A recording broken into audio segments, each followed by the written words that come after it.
Bismillahirrahmanirrahim. Saya buka slide dulu ya.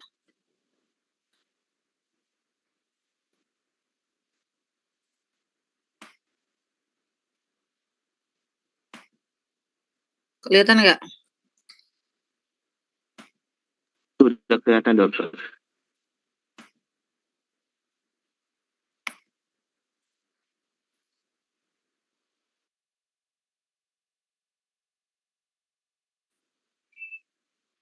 Udah semua yang datang ya? Untuk Dodi? apakah dua-dua sudah semua datang, dokter? Bukannya kemarin ketuanya Pauzi ya? Kalau nggak salah ingat saya. Sama Saya aja. ketua kelas B, dokter. Fauzi Oh, ketua kelas A, dokter. ya udah. Baiklah, kita langsung saja ya. Assalamualaikum warahmatullahi wabarakatuh.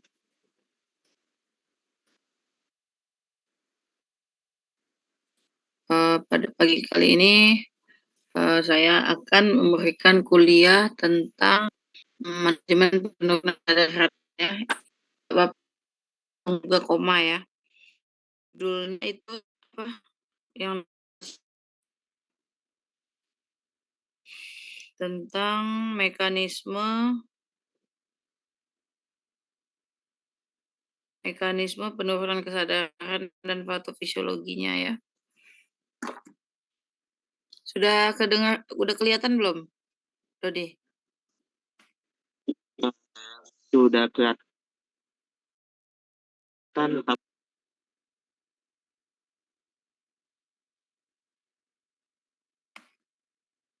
Ini udah? Sudah, Ya. dokter. Udah siap belum semuanya?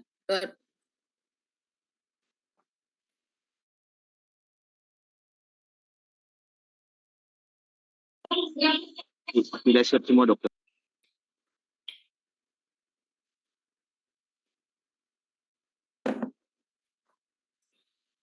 Jadi manajemen penurunan kesadaran dan koma ya.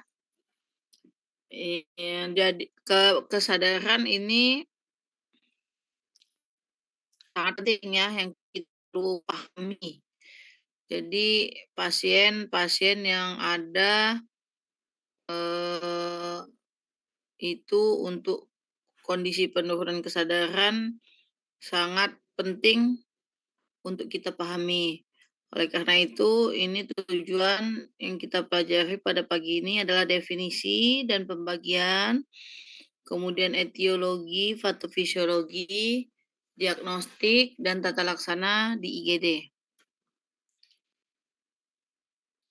Untuk definisi dan pembagiannya, jadi saya akan bahas dulu itu apa kesadaran.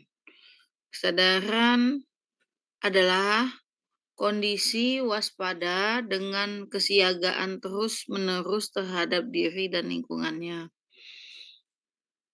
Jadi sebelum kita pahami dan mendalami tentang penurunan kesadaran atau gangguan kesadaran, kita harus tahu dulu kesadaran itu ya.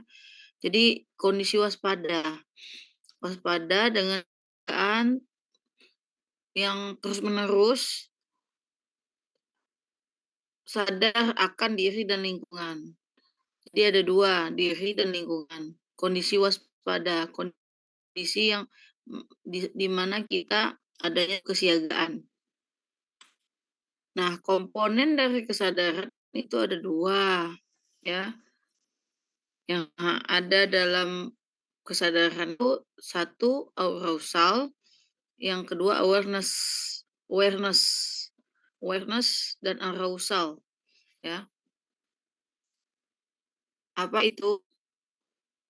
Arousal itu komponen yang berkaitan dengan suatu jaras multisinaptik yang disebut dengan ARAS. Apa itu ARAS? Ascending Reticular Activating System. Jadi ARAS itu merupakan suatu kayak sistem, kayak bayangannya apa ya, kayak gardu listrik lah ya. Nah, itu ada di belakang otak ya. Jadi gardu listrik yang saya bilang tadi adalah jaras multisinaptik, jadi banyak, bukan banyak artinya satu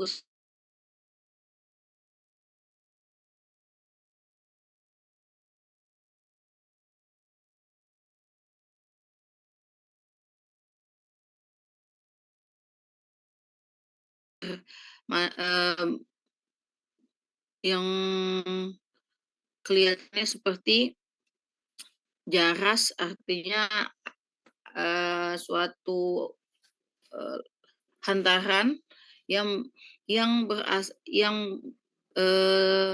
membentang pada sepanjang batang otak. Nah, jadi arousal ini apa sih, dia berkaitan dengan otot wajah, buka tutup mata, lirikan mata, dan posisi tubuh, ya. Jadi yang mengatur yang mengatasi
nanti hubungin saya ya kalau memang mati ya, Dodi. Soalnya sinyalnya agak jelek nih. Halo?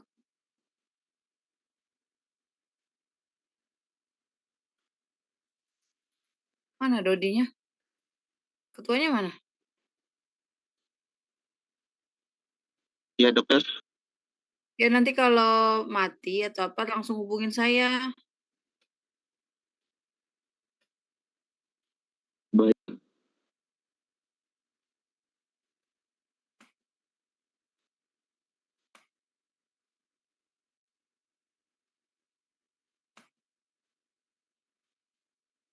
Di slide mana ini ya? Mana ini?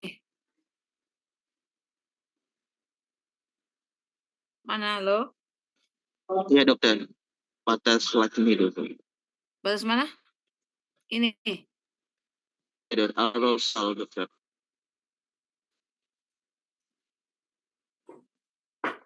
Arousal itu di mana komponen yang berkaitan dengan suatu jaras multisinaptik yang disebut dengan aras ya. Aras itu kayak suatu gardu listrik ya, ascending reticular activating system, suatu hantaran pada kesadaran manusia. Arousal ini terbentang di batang otak ya, dari pons, medula oblongata ya. Halo, kedengaran ya? Kedengaran dokter.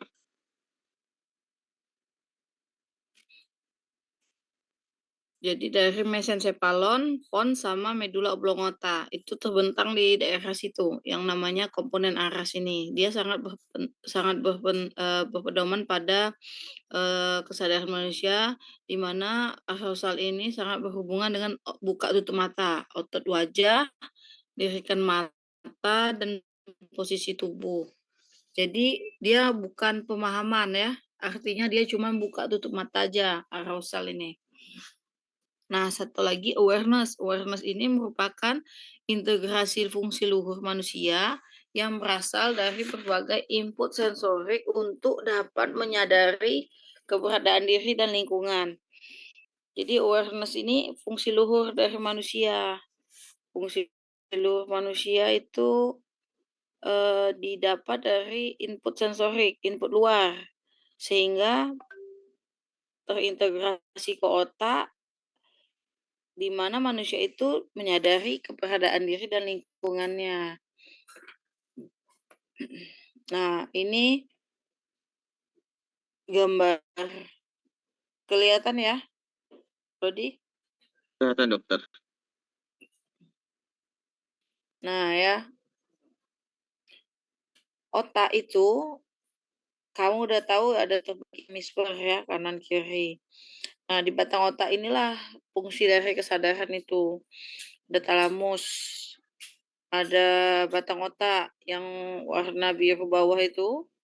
Itulah di sini mesencephalon, pons sama medula oblongata. Nah, disinilah terbentang jaras multisinaptik tadi, yaitu fungsi dari pusat kesadaran. Nah, ada dua tadi komponen saya bilang. Arousal.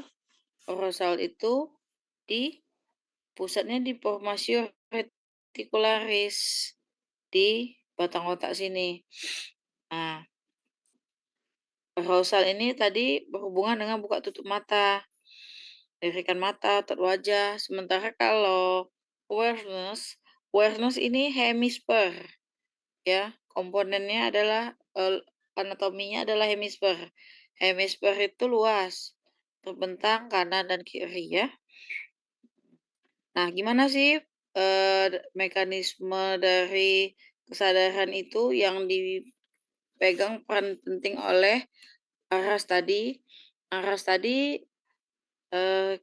ascending reticular activating system ya, merupakan suatu rangkaian network atau gardu listrik lah ya, sistem dari serabut-serabut afferent dalam formasio reticularis dari kaudal yang yaitu diencephalon melalui brainstem. Ya. Jadi ini perjalanan aras tadi dari bawah. Input sensorik masuk, nah kemudian disalurkan ke descending motor projection ini. Ini ascending general sensorik tadi. Nah, di batang otak ke atas ada auditory input, kemudian di posisi pada formasio reticularis pusatnya arousal tadi, kemudian di talamus dia berhenti, kemudian eee, dihantarkan kepada awareness-nya ya, radiation to cerebral cortex. Inputnya bisa dari input mata, input telinga, input selima panca indera itu, ya.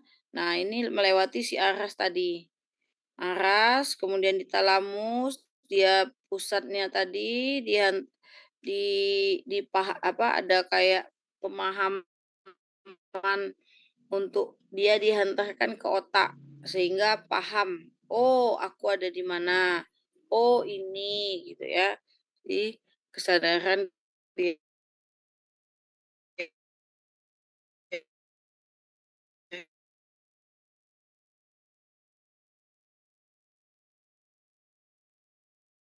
dan lingkungannya. Nih, kemudian nah inilah, kelihatan nggak Dodi slide-nya? Kelihatan, Halo? dokter. Kelihatan, Oh, dokter. kelihatan nggak? Halo? Kelihatan, dokter. Ngomong bebek. Halo? Nah, ini inputnya ya. Ini kerja dari si sadaran tadi.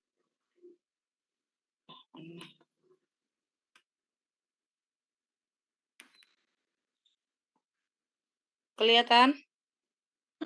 Kelihatan, dokter.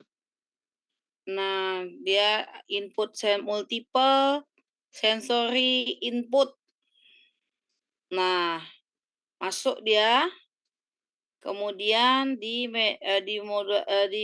dimodulasi dengan aras tadi, kemudian masuk ke batang otak lewat aras tadi, kemudian dihantarkan ke cerebral, ke hemisfer, sehingga jadi wakefulness mediasinya. Kesadaran itu kelihatan Dodi?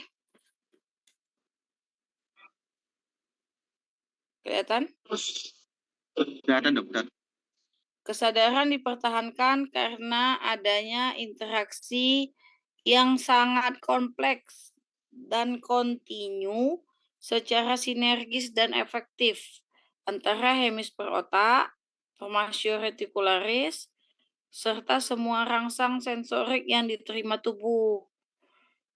Nah, jadi kesadaran itu suatu yang dipertahankan antara interaksi yang sangat kompleks antara hemisfer otak tadi, formasio reticularis di batang otak, dan semua rangsang sensorik yang diterima tubuh. Aras merupakan jaringan atau network yang dimulai dari rostral tegmentum otak di bawah ya, di bawah batang otak tadi, dan memancar ke talamus, kemudian ke korteks cerebral. Nah, itu mekanismenya ya. Patofisiologi dari kesadaran tadi berhubungan dengan mekanisme tadi, ya. Nah, ini rangsangan input lintasan aferen. Dia ini bisa spesifik dengan non spesifik. Nah, kemudian masuk ke talamus. Yang di tengah tadi sudah ingat kan gambarnya? Inti intralaminars. Kemudian memancarlah ke korteks cerebri. Nah, apa tuh input sensorik dengan spesifik dengan non spesifik? Ini tadi ya, rangsangan tadi. Nah, kalau input spesifik itu impuls protopatik, proprioseptik, dan perasaan panca indera.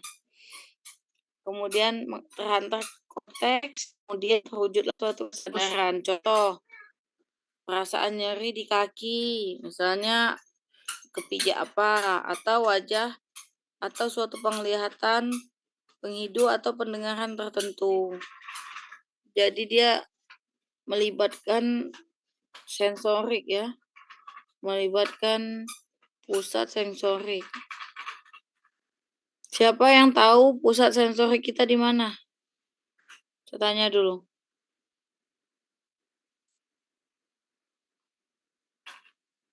Siapa yang tahu? Dodi?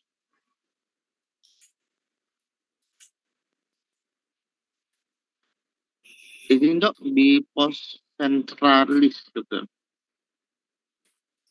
Pusat sensorik itu di talamus, ya. Di talamus. Jangan nggak tahu ya. Nah, input non-spesifik itu terdiri dari serangkaian neuron-neuron di substansia reticularis, medula spinalis, dan batang otak yang menyalurkan impuls aferen ke talamus. Talamus tadi yang apa saya bilang pusat nyeri. Makanya kamu kalau orang tidak sadar dipukul atau dicubit atau kalau mau meriksa GCS itu ditekan dadanya karena karena menstimulasi dari pusat nyeri sehingga pasiennya tersadarkan, arausalnya teraktivasi, kemudian awareness-nya teraktivasi. Nah, ini menggalakkan inti untuk memancarkan impuls yang menggiatkan seluruh korteks difus dan bilateral. Jadi setelah teraktivasi pusat nyeri itu di talamus, kemudian dia menggalakkan untuk memancarkan impuls lagi sehingga korteks cerebralnya itu teraktivasi dan jadilah dia sadar. Oi, sakit. Nah, gitu. Kalau dicubit dadanya kan, misalnya tidak sadar nih pasien. Kita cubit di dadanya. Sehingga pas waktu dicubit itu aktivasi dia talamusnya, pusat nyerinya. Sehingga setelah talamus teraktivasi dia memancarkan impuls tadi ke korteks sehingga seseorang itu kalau dicubit bilang sakit. Nah, lintasan itu sama dengan diffuse ascending reticular system ya, lintasan. Ini ada gambaran nih kan? Nah, ini ya. Nah, kamu lihat sendiri nih ya. Nah, ini gambaran yang saya jelaskan tadi ya. Ini ada yang spesifik. Spesifik itu lebih ke arah nyeri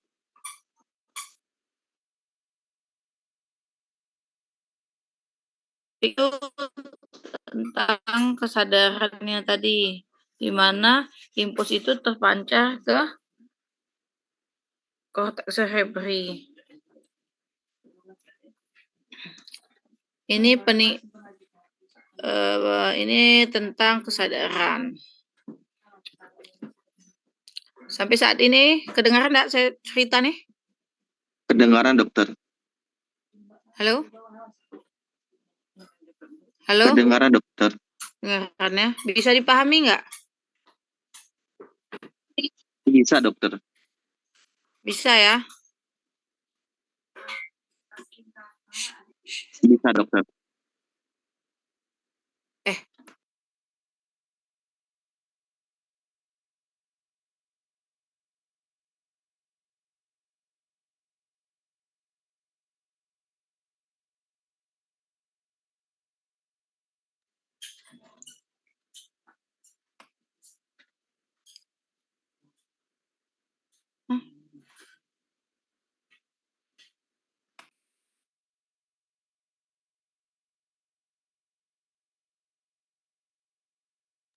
Izin dokter.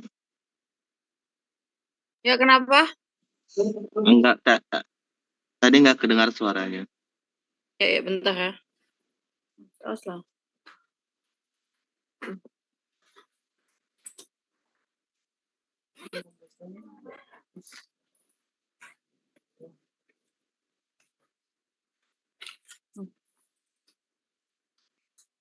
Jadi kesadaran ini kita kenal dengan slide-nya kelihatan enggak? Kelihatan dokter. Kok saya nggak kelihatan ya? Bentar.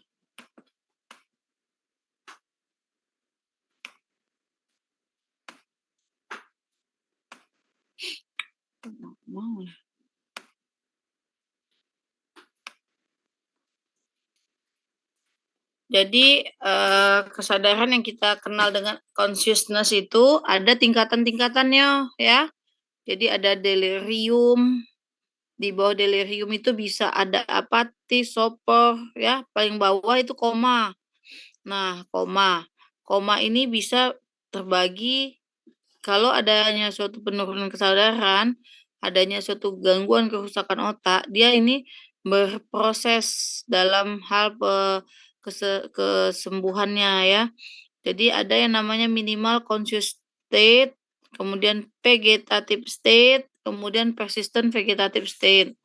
Nah, itu kalau memang tidak itu kalau koma mengalami perbaikan. Ingat ya, paling bawah dengan gangguan kesadaran itu koma. Koma itu bisa mengalami perbaikan, itu yang dinamakan vegetative state atau persistent vegetative state. Di atas dari vegetative state itu ada minimal conscious state.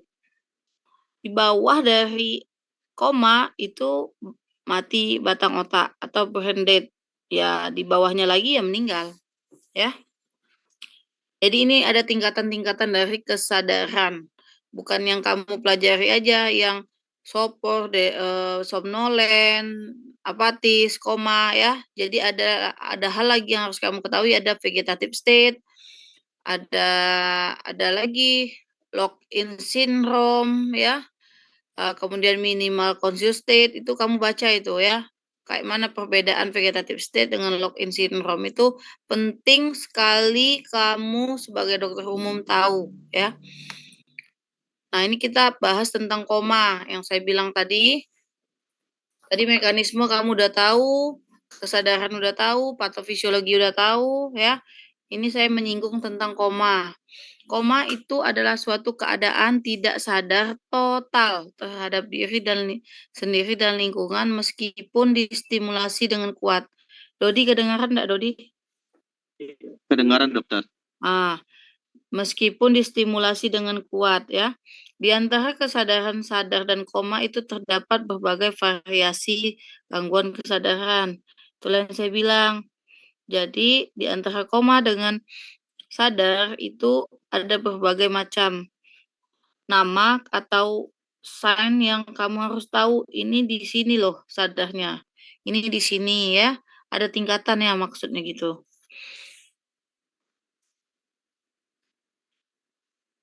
Nah, ini penurunan kesadaran itu kualitatif dalam hal kualitas kesadaran itu apatis, somnolen, sopor, koma, ya. Kemudian tadi kualitatif ya, nggak bisa dihitung. Ini kuantitatif bisa dihitung, yaitu dengan siapa yang tahu? Dengan GCS ya. GCS. Nanti kamu harus penting sekali itu menilai GCS. Jadi ada kualitatif, kuantitatif. Kualitatif, apatis, somnolen, sopor, koma. Kuantitatif itu dengan GCS. Nah, ada komponen buka mata, komponen motorik, komponen verbal. Jadi kalau buka mata itu dia spontan. 4. Kemudian dipanggil baru ngomong. Dipanggil baru kok ada respon. Itu 3. Kalau kita panggil dia buka mata itu 3 kan. Tapi kalau dia kita panggil-panggil ndak nyaut, kita cubit yang saya bilang tadi. Kita membangkitkan aras. Itu kita komponennya 2. Kalau sama sekali nggak bisa buka mata, ya artinya 1. Kemudian motorik ya. Motorik itu kalau dia ikuti perintah, Pak, angkat tangan, Pak. Artinya 6. Kemudian kalau dia ngantuk-ngantuk, nggak sadar, terus kita panggil nggak mau, aduh motoriknya nih gimana nih? Nah, kita tekan di dadanya itu. Bisa dada, bisa mata, bisa bahu ya, satu lagi itu di jari tangan. Nah, itu saat dia melokalisir nyeri itu dia 5, ya. Tapi kalau dia menjauhi nyeri, dia tariknya tangan kita itu 4. Kemudian kalau dia fleksi, dekortikasi itu artinya 3, kalau dia ekstensi atau deserebrasi itu 2, kalau dia sama sekali enggak itu 1. Kemudian verbal. Kalau verbal itu kalau dia orientasi waktu, tempat, sama orang baik itu 5. Kemudian kalau dia ngayau tapi bentuk kalimat itu 4. Tapi kalau cuma kata-kata itu 3. Kalau dia mengerang 2, kalau enggak sama sekali 1. Ya, itu kamu baca lagi. Nah, koma ini ada gangguan struktural dan metabolik ininya penyebabnya tuh. Kalau struktural ya itulah stroke, ya anatomi otaknya lah yang rusak ya. Kalau metabolik itu metabolik bisa dalam konteks ureum, gula, apalagi elektrolit ya. Nah, ini kalau struktural ini adalah kerusakan apa tadi? Ya aras tadi. Kalau orang nggak sadar pasti ada sesuatu di komponen kesadarannya, di jalur multisinaptiknya ya. Ini bisa langsung yaitu perdarahan atau infak atau trauma atau tumor atau infeksi, atau tidak langsung bisa herniasi. Kemudian metabolik, kalau metabolik yang tadi saya bilang metabolisme energi atau aktivitas neuronal membran ya. Bisa iskemik, hipoksia, hipoglikemi, hiponatremi, urea kreatinin bisa ya. Nah, ini kalau aktivitas neuron membran ini bisa imbalan elektrolit. Nah, ini multifaktor. Nah, ini semuanya yang saya barusan jelaskan ini ada gangguan metabolik yang membuat seseorang itu nggak sadar. Kamu kalau tidak makan, hipoglikemi juga bisa nggak sadar. Ya, atau hiponatremi, gangguan natrium elektrolitnya. Kedengaran enggak, Dodi? Halo? Izin dokter, terdengar dokter. Kedengaran dokter. Sampai ini dipahami enggak yang saya jelasin nih?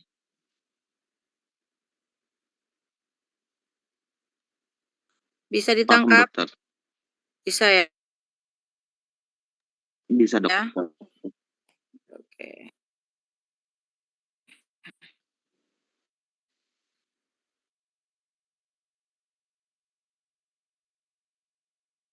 Nah, ini etiologi koma yang tadi ini bisa intrakranial atau lainnya. Jadi kalau intrakranial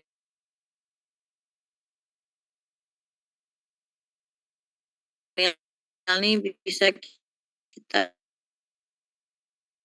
ingat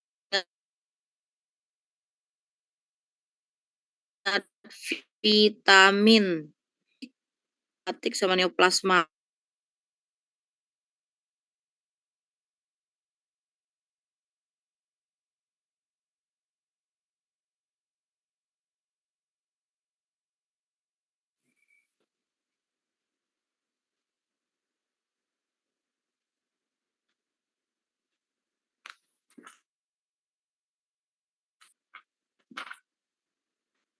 Kedengar? Halo? Kedengaran enggak? Kedengaran dok. Kedengaran dokter. Jadi etiologi koma tadi yang saya bilang tadi ya, kamu Dokter, untuk PPT belum kelihatan dokter. Konsep yang dipegang, kamu memahami tentang suatu konsep menegakkan diagnosa. Kedengaran? Dodi?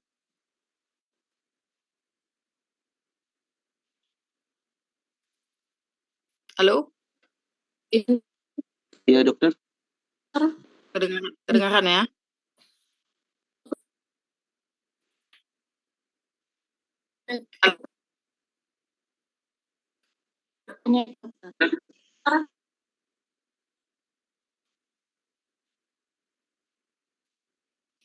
Oke. Gimana? Kedengaran, Dodi? Kedengaran, dokter. Kedengaran, ya?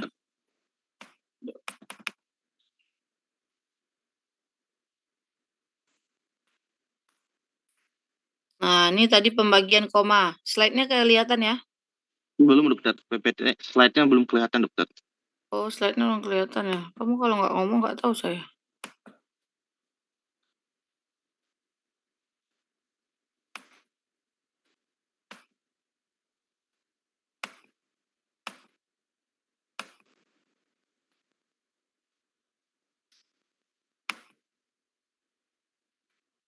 Nih, kelihatan?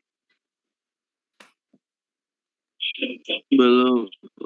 Dokter. Sudah kelihatan. Nah, ini pembagian koma ya. Ini tadi etiologi koma. Itu vitamin yang kamu harus tahu ya. Ini pembagian koma. Koma itu ada bihemisferik, ada koma diensefalik. Jadi koma itu lesi yang bihemisferik itu lesi pada kedua sisi hemisfer. Pengemban kewaspadaannya rusak atau awareness-nya yang rusak ya, yang kita bahas tadi. Awareness-nya yang rusak itu bisa jadi koma pada kedua hemisfer, namanya bihemisferik. Tapi ada namanya koma diensefalik. Lesi pada batang otak bisa supratentorial, infratentorial. Koma diensefalik ini berkaitan dengan kerusakan apa? Arausalnya ya, arausalnya yang rusak.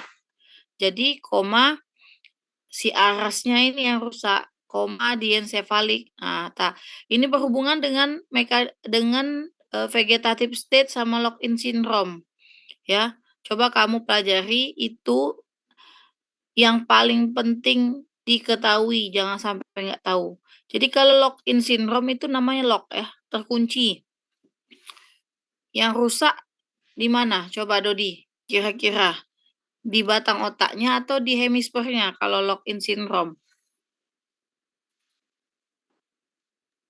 Di batang otak ya, dokter. Nah, jadi kalau batang otak itu apa tadi saya bilang buka tutup matanya yang rusak ya?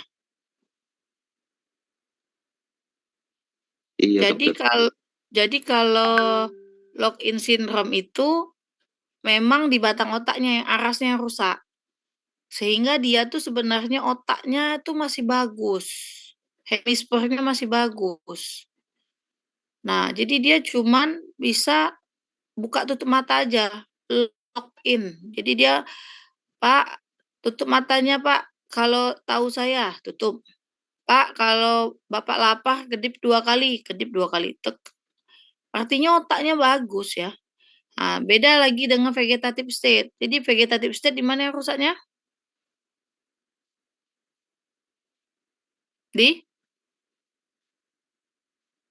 Ya di hemisfernya. Kan ada 2 tuh, ada 2 tempat, satu hemisfer, satu otak, satu awareness. Jadi yang rusaknya awareness. Tapi kalau lock-in syndrome, arausalnya yang rusak. Jadi awareness-nya yang rusak, itu vegetative state. Jadi otaknya yang nggak tahu, dia jadi cuma buka tutup mata bae. Buka tutup mata, Pak, nggak tahu dia, kayak dia punya dunia dia dewek. Karena otaknya untuk pemahaman itu yang namanya kan neuron-neuron itu kan disimpan di hemisfer, ya. Itu rusak. Kira-kira sampai sini paham enggak? Paham, dokter. Oke ya. Nah, ini koma klasifikasinya ya. Ini untuk kamu tahu aja. Tadi ada yang namanya infratentorial, supratentorial, itu yang rusak adalah penggalak kewaspadaannya. Sementara kalau koma bihemisferik atau lipus itu pengemban kewaspadaannya yang rusak ya. Jadi ada 2, pengemban dan penggalak. Jadi pengemban itu ini yang tadi, yang si hemisfer tadi. Sementara kalau penggerak kewaspadaan itu yang arousal tadi. Ya kamu baca lagi ini ya nanti. Nih metode menimbulkan respon pasien yang dijelaskan tadi, bisa di supraorbital, bisa di kuku jari, bisa di sternum. Satu lagi di sendi temporomandibular atau di bahu juga bisa ini ya. Nah, tingkat kesadaran ditentukan oleh banyaknya neuron penggerak kewaspadaan yang aktif. Nah, itulah katanya jangan bentak-bentak anak. Nah, inilah neuron penggeraknya jadi hemisfer atau apa. Tinggi atau rendahnya tingkat kesadaran bergantung pada seberapa banyak jumlah leukemia untuk menjaga kelangsungan kehidupan neuron tersebut. Jadi memang benar neuron itu benar yang aktif itu yang bisa menjaga apakah kesadaran kamu nih tidak tahu nih saya lihat di